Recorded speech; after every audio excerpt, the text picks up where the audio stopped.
ठीक है, तो अभी हम देख रहे हैं इनके functions of power and function of president. अब देखिए हमारी जो कंट्री का हेड होते हैं, ठीक है, तो जो कॉन्स्टिट्यूशनल हेड बोलते हैं इनको, कॉन्स्टिट्यूशनल जो हेड है वो प्रेसिडेंट होते हैं। सारे वर्क इन्हीं नाम से किए जाते हैं। तो सबसे पावरफुल पर्सन हो गए ये। इनकी जो पावर है इसको हम लोग यहाँ टू पार्ट में डिवाइड करके देख रहे हैं। एक तो जनरल पावर होती है और एक होती है इमरजेंसी पावर, ठीक है। तो जनरल पावर के अंदर भी अलग अलग पावर्स होती है। जैसे सबसे पहले हम देख रहे हैं एडमिनिस्ट्रेटिव पावर। देखिए सबसे पहली बात तो ये कि सारे जो काम होते हैं, एवरी जो वर्क होता है वो after the sign off president होता है, ठीक है। साइन करना ज़रूरी होता है। अगर प्रेसिडेंट ने सिग्नेचर नहीं की तो वो काम वैलिड नहीं माना जाएगा, चाहे पीएम करे, उसमें कोई कुछ भी करे। तो सारे के सारे जो रोल होता है वो प्रेसिडेंट का होता है। तो सबसे पहला एडमिनिस्ट्रेशन के अंदर क्या होता है, देखिए प्रशासन के अंदर president appoint several important officers, ठीक है। जो भी महत्वपूर्ण इम्पोर्टेंट ऑफिसर्स होते हैं, जो भी ऑफिस होते हैं, उनके जो हेड होते हैं उनका अपॉइंटमेंट करते हैं इंडियन यूनियन, ठीक है। जैसे कि प्राइम मिनिस्टर, सबसे पहले हम पीएम को देखते हैं। पीएम का हम लोग इलेक्शन करवाते हैं, लेकिन हम लोग पीएम के नाम से इलेक्शन नहीं होता है, ठीक है। 5 ईयर वाले जो लोकसभा के जो चुनाव होते हैं ना, वो एक पार्टी वाले चुनाव होते हैं और उसके अंदर से फिर जिस पार्टी की मेजोरिटी होती है, जिस पॉलिटिकल पार्टी की मेजोरिटी होती है, उसको प्रेसिडेंट जो है वो मतलब पीएम के लिए अपॉइंट करता है। तो ये अपॉइंटमेंट हो गया एक तरह से, इलेक्शन में नहीं जीत के जाते। जैसे हमारे मोदी जी है, ठीक है। अब मोदी जी का जब चुनाव हुआ था तो जो इसमें क्या हुआ था, हम लोगों ने मोदी जी के नाम पे वोट नहीं दिया था, ठीक है। हम लोगों ने जो मोदी जी की पार्टी है उनको वोट दिया और इसके अंदर से जो पावरफुल पर्सन थे मोदी जी, तो इनको फिर प्रेसिडेंट जो है उन्होंने सेलेक्ट कर दिया था, अपॉइंट कर दिया था, ठीक है। उसके बाद में जो मिनिस्टर्स होते हैं, जो मिनिस्टर होते हैं ना, उनका अपॉइंटमेंट भी पीएम जो होते हैं वो प्रेसिडेंट से करवाते हैं। उनको रिकमेंड करते हैं उनका नाम और फिर मिल के करते हैं। उसके बाद में जो गवर्नर होते हैं, राज्यपाल जिसको बोलते हैं, एवरी स्टेट के अंदर गवर्नर होते हैं। जो स्टेट हेड होते हैं वो गवर्नर होते हैं और वो उनका जो सिलेक्शन है वो भी प्रेसिडेंट करते हैं। CJI, chief justice of India, जो सुप्रीम कोर्ट के हेड जज होते हैं ना, सीजेआई बोलते हैं उनको, ठीक है। उनका नॉमिनेशन प्लस ऑल जजेस, तो सुप्रीम कोर्ट के जो सारे जज होते हैं उनको भी जो प्रेसिडेंट है वही मतलब सेलेक्ट करते हैं। और जो स्टेट की जो हाई कोर्ट्स है, ठीक है, हाई कोर्ट के जो मेन जज है, हेड जज है, उनका भी सिलेक्शन, उनको भी अपॉइंट करने का काम प्रेसिडेंट का होता है। उसके बाद में के बोलते हैं सीएजी। सीएजी जो होते हैं ना, इसको बोलते हैं कंट्रोलर एंड एडिटर जनरल्स, ठीक है। हमारे देश के अंदर जितने भी ये वित्तीय मतलब अकाउंटेंसी से रिलेटेड जो काम होते हैं ना, वो सारे काम ये देखते हैं। तो ये केग बहुत बड़ी ब्रांच होती है, एक ग्रुप, एक बहुत बड़ा ऑफिस होता है। तो इसके जो हेड होते हैं और इनके जो मेंबर होते हैं उनका इलेक्शन प्रेसिडेंट करते हैं। उसके बाद में यूपीएससी, ठीक है। ऑल इंडिया, जो हमारे ऑल इंडिया के अंदर जो सबसे बड़ी एग्ज़ाम कंडक्ट करने वाली जो ऑफिस है, यूपीएससी बोलते हैं, ठीक है। तो जैसे आईएएस, आईएफएस, आईपीएस की जो एग्ज़ाम्स कंडक्ट करने का काम ये यूपीएससी करवाती है। और इसके जो हेड होते हैं, चेयरमैन होते हैं, उनका भी अपॉइंटमेंट है वो प्रेसिडेंट करते हैं, ठीक है। इसी तरह से जैसे जैसे बोलते हैं ना, महिला आयोग हो गया, चाइल्ड डेवलपमेंट है, और भी जो सारे प्रोजेक्ट होते हैं, तो उनका जो हेड होता है वो अपॉइंटमेंट का काम जो सारा है वो प्रेसिडेंट करता है, ठीक है। जो सेंट्रल कमिटियाँ होती है, सेंट्रल जो कमिटीज़ होती है, उसके बाद में प्रेसिडेंट की call joint sitting of both houses. देखिए लोकसभा और राज्यसभा के अंदर क्या होता है कि कभी कभी किसी चीज़ को लेकर कॉन्फ्लिक्ट हो जाता है, तो उनकी जो जॉइंट मीटिंग होती है वो बुलाने का काम प्रेसिडेंट करता है, ठीक है। देखिए उनकी जो मीटिंग को बुलाने का काम तो प्रेसिडेंट करते हैं और उनके जो हेड होते हैं ना, वो लोकसभा के स्पीकर होते हैं। President appoints foreign ambassador. देखिए हर जो देश होता है ना, उसके अपने यहाँ पे एम्बेसडर्स होते हैं, उसको बोलते हैं राजदूत, ठीक है। तो जैसे चाइनीज़ हमारे यहाँ पे एक पर्सन है, एम्बेसडर है, और अमेरिका से हैं, ऑस्ट्रेलिया से हैं, तो सारे जो देश हैं वहाँ से एक एक एम्बेसडर और हाई कमान जिसको बोलते हैं वो होते हैं, ठीक है। और हमारी जो कंट्री होते हैं उनके सारे देशों में होते हैं, एम्बेसीज बोलते हैं उनको, एम्बेसडर होते हैं, वो एम्बेसी में रहते हैं और वहाँ से रिलेटेड जो भी प्रॉब्लम्स होती है उसको ये सोल्व करते हैं। तो इसके जो अपॉइंटमेंट का काम होता है, उनको रिसीव करने का काम होता है, वो सारा का सारा प्रेसिडेंट का होता है। जैसे हमारे यहाँ से कोई जो पर्सन है उसको जैसे यूएसए का एम्बेसडर बनाना है, तो ये जो काम है वो प्रेसिडेंट करेगा। और जैसे मान लेते हैं चाइनीज़ एम्बेसडर हमारे यहाँ पे आया है, तो उसको रिसीव करने का काम प्रेसिडेंट का होता है। उसके बाद में फॉरेन आर्ग्यूमेंट्स, जो भी विदेश नीतियाँ होती है, आर्ग्यूमेंट्स जो होते हैं फॉरेन के साथ में, जो ट्रीटीज़, जो संधियाँ होती है कि कौन से देश के साथ में कौन सी पॉलिसी है उसको फॉलो करना है, तो ये सारा काम जो है वो देखिए made on the name of president, ये प्रेसिडेंट के नाम से की जाती है। ठीक है, जैसे किसी पड़ोसी देश के साथ में हम लोगों को कैसे संबंध रखने हैं, अच्छे रखने हैं, कौन सी जो पॉलिसीज़ है उसको फॉलो करना है, तो ये सारा का काम देखिए करते हैं हमारे पीएम है, लेकिन ये किसके नाम से किया जाता है? प्रेसिडेंट के नाम से, सिग्नेचर प्रेसिडेंट के होते हैं। The president is the chief of all the forces of India. देखिए इंडिया के अंदर जो 3 मिलिट्री होती है, ठीक है, मिलिट्री जो इंडिया के अंदर है ना, सेना, आर्मी, मिलिट्री जिसको बोलते हैं, तो इसके अंदर जो 3 फोर्स होती है, एयर फोर्स होती है, नेवी होती है, ठीक है, तो इनका जो हेड होते हैं तीनों के, और इनके जो हेड होते हैं ना, उनका अपॉइंटमेंट भी प्रेसिडेंट ही करते हैं, और इन तीनों के जॉइंट हेड होते हैं। उसके बाद में इनकी legislative power, president can convene and terminate, किसी को जैसे बनाना है और किसी को जो टर्मिनेट करना हो द सेशन ऑफ पार्लियामेंट।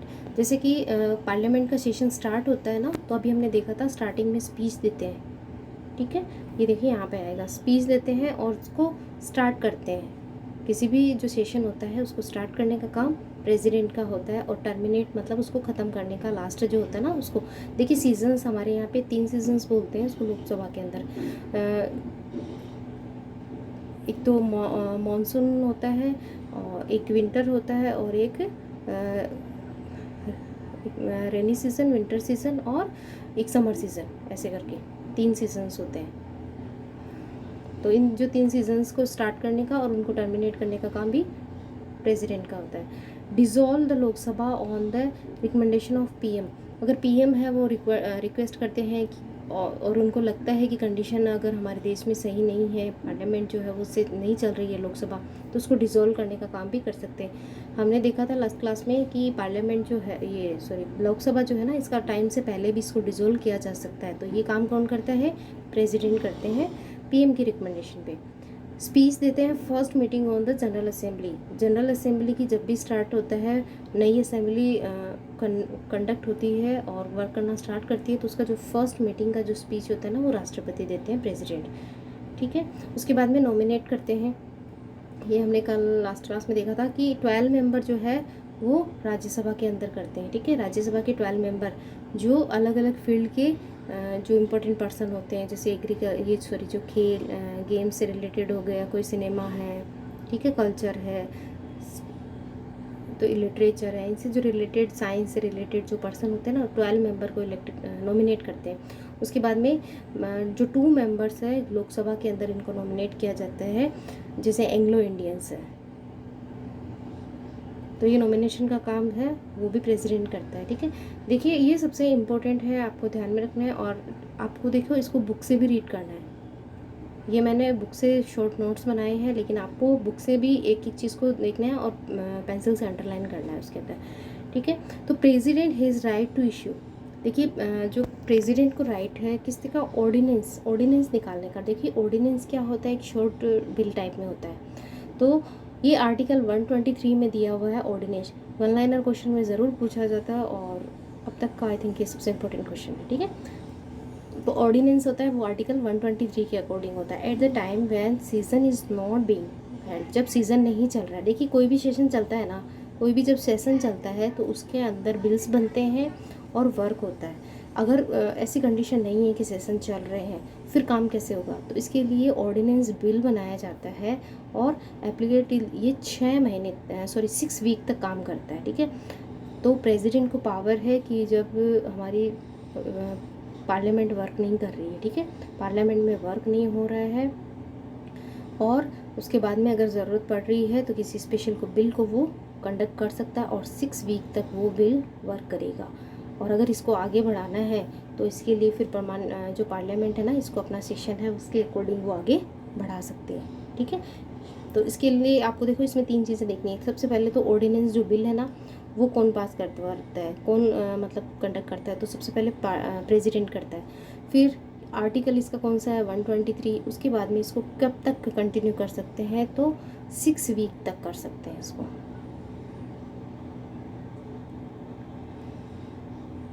उसके बाद में है जुडिशियल पावर।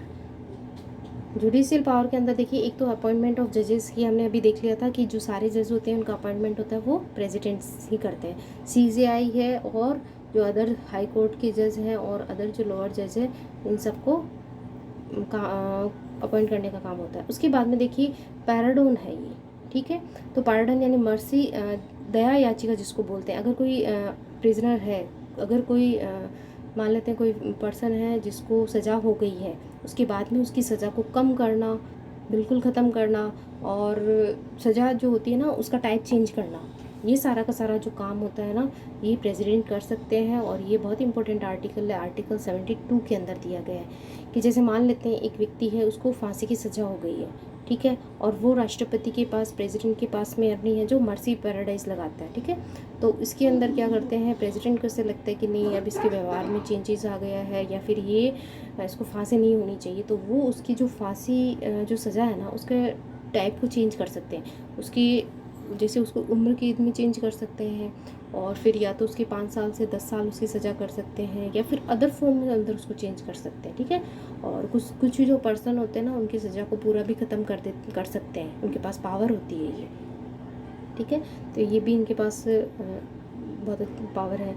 इसके बाद में है इमरजेंसी पावर, वो हमने जनरल पावर्स के अंदर देखी थी, और आज हमारे ये देखिए इसमें से बहुत बार क्वेश्चन आता है इमरजेंसी पावर, और इनके जो आर्टिकल्स हैं ना उनको भी नाम ध्यान में रखना है। आर्टिकल 352 देखिए इमरजेंसी पावर क्या होती है, इसके अंदर हमारी जो पूरा जो कंट्री होता है ना वो सेंट्रलाइज हो जाता है, ठीक है, इस तरह का वर्क करना होता है। तो आर्टिकल 352 के अंदर दे रखा है इमरजेंसी कब हो जाती है, ड्यू टू एक्सटर्नल अटैक। अगर कहीं बाहर से जैसे पड़ोसी जो देश हैं वहाँ से अगर कोई अटैक हो जाता है, या फिर इंटरनल कॉन्फ्लिक्ट होता है, मतलब घरेलू हिंसा जिसको बोलते हैं, वायलेंस हो जाती है, दंगे लड़ाई झगड़े होने लग जाते हैं इंटरनल, जैसे एक ग्रुप है वो दूसरे ग्रुप से लड़ने लग जाता है या और किसी इश्यूज़ को लेके, तो इंटरनल कॉन्फ्लिक्ट और एक्सटर्नल अटैक किसी दूसरे देश, जैसे भारत है वो पाकिस्तान की लड़ाई हो जाती है, ठीक है। तो इस तरह से तो ये जो है ना इसके लिए इमरजेंसी लग जाती है, और जो सारी पावर होती है ना वो फिर प्रेसिडेंट के नाम से की जाती है, ठीक है। ये हमारे यहाँ पे अभी तक देखो 3 बार लगा है ये वाली इमरजेंसी ना, आर्टिकल 352। तो ये इमरजेंसी 3 बार लगी है 1962 के अंदर। देखिए 1962 में इंडिया और चाइना का वार हुआ था, उस टाइम लगी थी। फिर 1971 के अंदर इंडिया एंड पाकिस्तान का वार हुआ था बांग्लादेश को लेकर, और फिर 1975 ये दोनों तो देखिए एक्सटर्नल वॉर की वजह से, एक्सटर्नल अटैक की वजह से लगे थे। और ये 1975 के अंदर इंटरनल जो हमारे देश में कॉन्फ्लिक्ट हो गया था, उस टाइम जो पीएम थी श्रीमती इंदिरा गांधी, ठीक है, तो उनके टाइम में लगा था, और उस टाइम प्रेसिडेंट थे मिस्टर फखरुद्दीन, तो उनके टाइम पे ये लगाया गया था। ये इंटरनल है और ये एक्सटर्नल अफेयर है।